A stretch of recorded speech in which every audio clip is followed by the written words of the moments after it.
Hello, guys.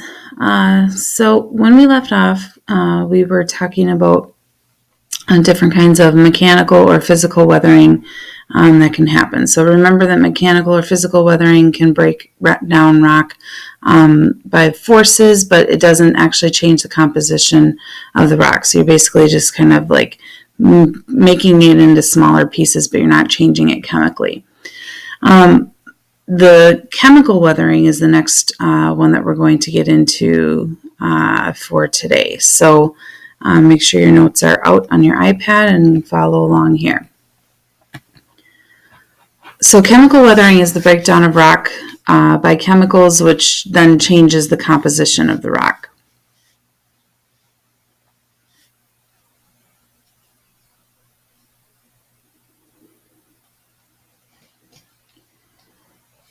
So notice the same kind of definition to begin with, breakdown of rock, same thing as mechanical weathering had, but this is by chemicals, and then therefore those chemicals change the composition of the rock. So you're still making the rock into smaller pieces, but you're also chemically changing some of the rock. So the minerals may have changed within that rock. So there's several different types of chemical weathering. A lot of these involve some, kind of chemical terms, which if you're in my chemistry class or the other chemistry class, either one, we'll talk about these kind of throughout the year.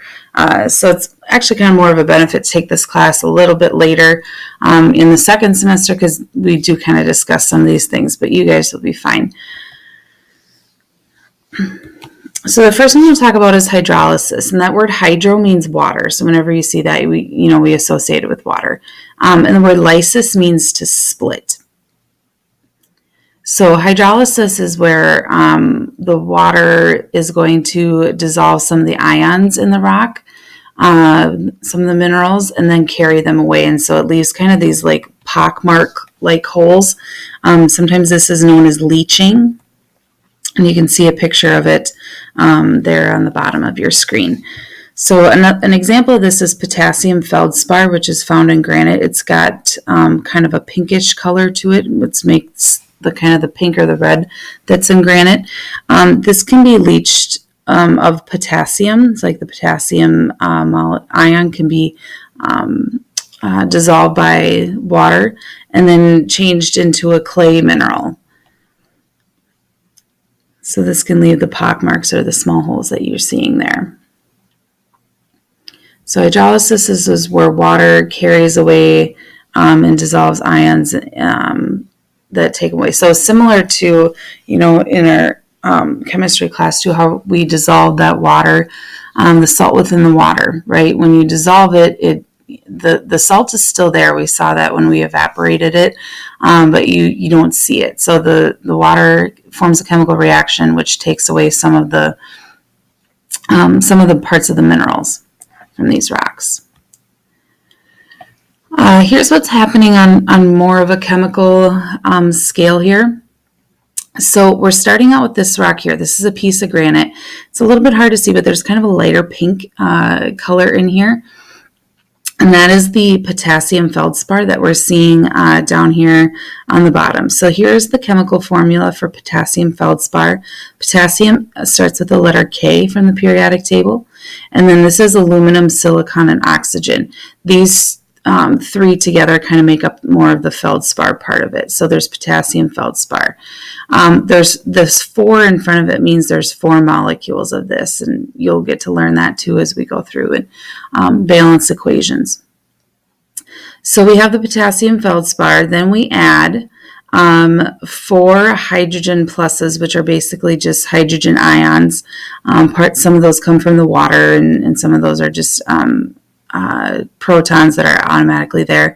And then we also add H2O. So there's where that water comes into play. So these 3 things together combine and form a chemical reaction. Now notice in my chemical reaction, I end up taking the K, and then the K now has a positive charge. So that's what that plus sign means right there. So this is my potassium now that I have taken out from there. And then here is what's left of my kind of rearranging my molecules here. So the aluminum, silicon, and oxygen right here, the hydrogens and the oxygens from the water, all recombine to give me this new mineral right here, which is going to be clay. It's also known as kaolinite. So this is definitely a chemical reaction that has occurred. You can see here in hydrolysis the H plus, which is a hydrogen proton, replaces the cation in the mineral, and in this case, which is our positive potassium ion. Sometimes this is known as grus, which is kind of what's left after the clay minerals have dissolved and kind of leach their way out of that. So that's one way that we can get clay, is by removing potassium from potassium feldspar.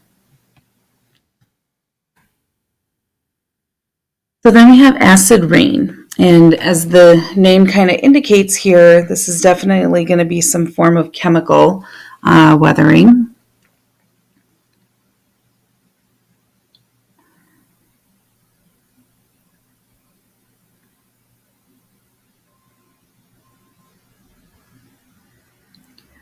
So what happens here in acid with acid rain is that it's water that we find in the atmosphere that comes down as rain, but it's been combined with some sulfur and nitrogen to form slightly acidic precipitation. So slightly, acidic precipitation. We have rain normally is actually a tiny bit acidic. On a pH scale, it's usually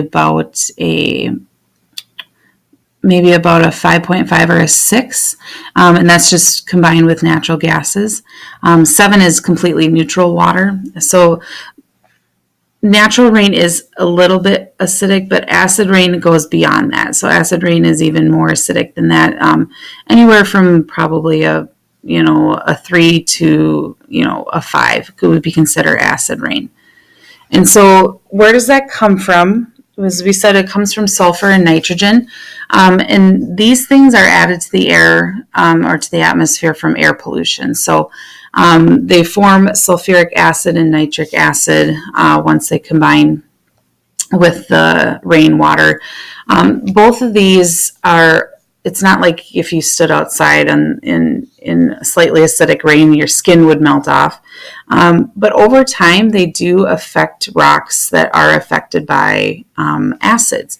So remember when we did the acid test with the little dropper bottle on limestone rock and calcite, and we saw that it bubbled and fizzed? That's a chemical reaction. That's a way to chemically weather rock too.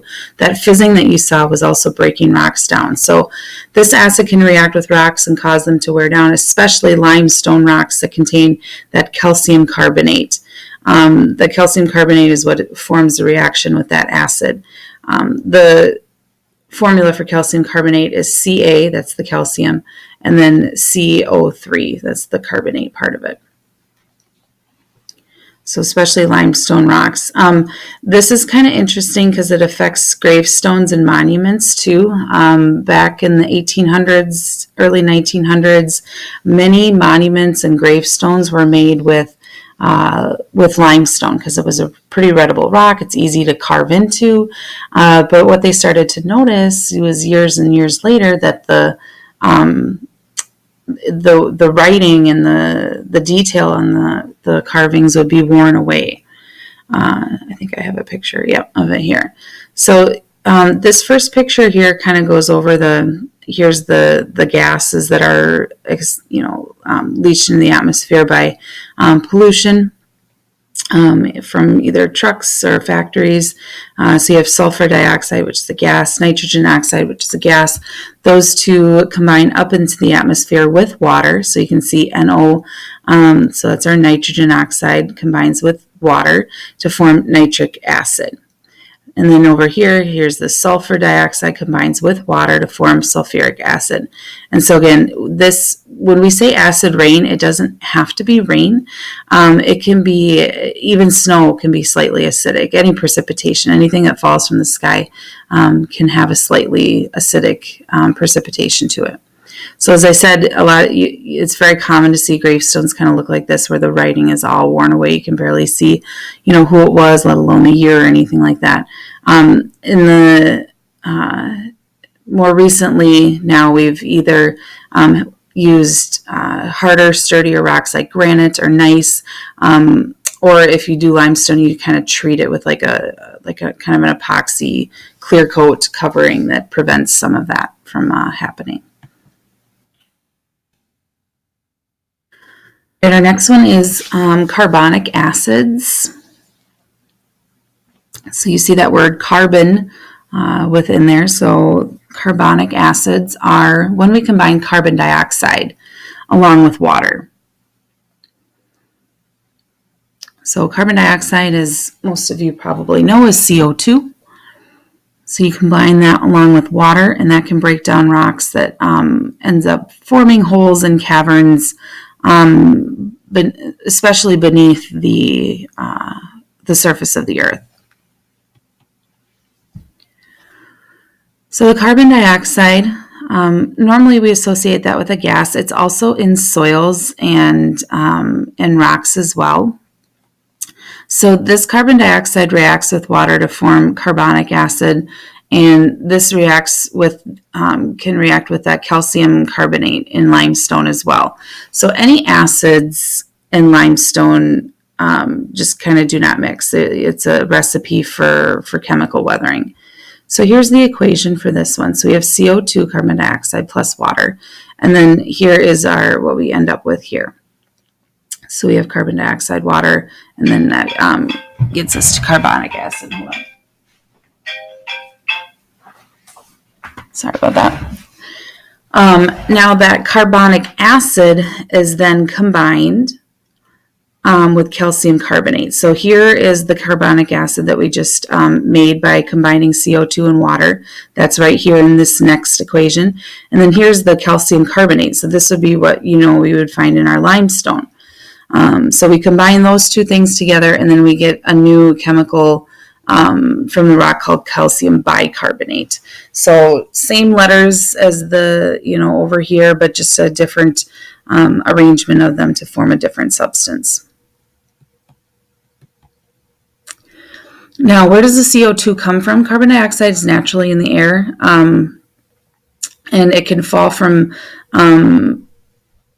precipitation, or it can be actually just taken right out of the soil. So as I mentioned, there's a lot of CO2 in the soil. So it can come from the air and kind of fall with precipitation, or it can be taken directly from the soil as the water kind of moves through the soil. Carbonic acid makes its way down through the soil to groundwater. Groundwater is where we see large reservoirs of water that collect underground. So we'll show some pictures of it here in a little bit. If there is some limestone rock present underneath the soil, this carbonic acid will start to kind of eat away at that limestone and create underground caves and openings. And this is kind of what it looks like under here. So this used to be all completely solid rock until a lot of that carbonic acid made its way and dripped down into these areas here and kind of ate away at all the rock that used to be here. So this is known as karst topography, and we know the word topo or topographic means like landscape or map. So the word karst means has to do with, in this case, any sort of landscape where you have this limestone underground openings. So cave systems oftentimes are made up of limestone rock because that's how you get all those openings and things like that. So these, like I said, are usually taken from underground. There's names that are special names that are given to some of these structures that you see here within a cave. Stalactites and stalagmites. So stalactites and stalagmites. These are two of the formations that you actually see here in this picture. And I'm going to have you write them down. I can't really write them on here because I'm in that presenting mode. But stalactites are these formations that you see dripping from the ceiling here, these are actually new solid rock. They're dissolved minerals that have hardened. And so these are stalactites. And then as they drip down from there, they drip down to the bottom, and then the minerals slowly build up to basically new rock forming here on the bottom. These are stalagmites. So stalagmites down here, so label them on your iPad here as stalagmites, stalactites. The easiest way to kind of remember is the C that you see here in stalactites. Think of ceiling. So stalactites come from the ceiling, and stalagmites come from the ground. Anytime in karst formations, you'll have underground rivers and streams. I just combined a word there. And then a lot of times you'll get sinkholes that are created, because look at this opening now. This is all unstable, rock here above there. Easily can fall down into this area and create what we call a sinkhole. And so if you look on this picture here, this is an excellent picture of what karst topography looks like. There's a lot going on here. So first let's look at the rock. You can see here you have that limestone rock. It usually has kind of this brick looking feature to it. Notice that it's not solid. This is after years and years and years, maybe thousands of years of weathering has created all of these holes and caverns within this bedrock. But from the, if you're on the top part of this earth here, you can't see it. Or if you're on the surface of the earth, you can't see it. But there's a lot going on here. So you can see the groundwater. All right, that is where our groundwater is located, and it fills up all those kind of caverns and holes and things like that. Any water basically that moves through the soil ends up there. But in a karst topography type of environment, you can have a lot of these other systems here. So a lot of these caves, underground streams, you can have disappearing streams. So basically there's a hole in the ground, and you have a river or stream that just disappears and kind of comes down here. Sinkholes above here, so you kind of have this almost circular shape to them. And again, these happen because the ground underneath them, if you look right here, there's a lot of debris and stuff that's been falling because there's just no support anymore. So this whole area can turn into a massive sinkhole. If you guys have the time here, you can look up sinkholes from around the earth, or even in the United States. Florida is a massive sinkhole area because it's all built on limestone rock. So sinkholes are very, very common in Florida. All right, and then to finish up, here we have a couple, I think this is a couple more left. Another form of chemical weathering is called lichens. Now this is still an organic form of weathering because this involves a living creature here, much like the root pry and animal burrowing involved living creatures. Lichens are actually fungi, so they're kind of a type of, I wouldn't say like mold, but they kind of look like that. But they get their energy or their food from breaking down other items. In this case, it's not another living thing that they're breaking down, but they're actually breaking down rock. And so you've seen these before, I'm sure. They're all over, no matter kind of where you look. But they kind of look almost like a moss type thing growing on rock. But it's actually, not a type of plant.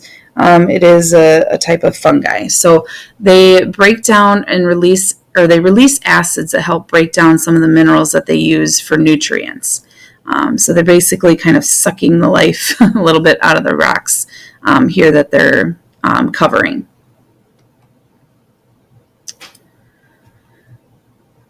All right, and then we have oxidation. So if you look at these two pictures down here, you would probably describe the rocks as that they look rusty. And so this involves the chemical process of oxidation. This is a chemical breakdown of iron, the mineral iron, when it's exposed to oxygen gas, and it creates a new substance here known as rust. So here's my chemical equation. I start off with iron. Iron is Fe on the periodic table. I add oxygen, and normally oxygen is O2. In this case, it's combined with another one to form O3, but we get our iron 3 oxide, which is a result of that. So the iron 3 oxide is the new substance that's created, which is the rust. So you guys have maybe picked up like a rusty tool at home or something like that, and you kind of get this like powder, like red powder substance on you. It might even stain your hands or your clothes. That is iron 3 oxide. That's a new substance. It's no longer iron. It's no longer oxygen. It's been recombined. And this can easily break apart. So that's how we get a new substance and how it's a form of chemical weathering. So iron's a mineral that's found in many, many rocks. So if you ever see rocks that have this orange kind of rust color appearance to them, it definitely most likely is iron or contains iron. All right, so for your online assignment, what I would like you to do is to work on these questions here. Make sure that you answer all of the questions. Like a lot of them have a couple, like 2 parts, and I think I've created like bullet points if you need to, if there's 2 parts to a question or something like that. So how do sedimentary rocks form? Give 2 examples of sedimentary rocks. So next to this first bullet point, that's where you'll write in how sedimentary rocks form. And then in this bullet point here, that's where you'll give the 2 examples of sedimentary rocks. Name 2 types of mechanical weathering and explain how each works to break rock apart. So you can pick any 2. We discussed like 4 or 5, I think, at least. So pick 2 and describe how each works to break rock apart. For this one, number 3, I want you to give me 3 examples of chemical weathering. And then give an example of each. So not just name the 3 types, but tell me, what kind of rock does it create, or what happens to rocks that, experience that type of weathering. How are mechanical and chemical weathering similar? How are they different? Again, 2 bullet points here, so make sure you answer how are they similar in the first one, how are they different in the second. 5, what happens to limestone rocks what happens to limestone rocks that make them a poor choice to construct gravestones and monuments out of? So why is that probably not the best type of rock to use? And then list and describe 3 ways that living organisms can mechanically or chemically weather rock. So not only list, but describe. We just talked about one of them, but we also talked about 2 ways that they can mechanically do it as well. So these are living organisms. So make sure that it involves living things down here for these bullet points. All right, so I will leave it off at that.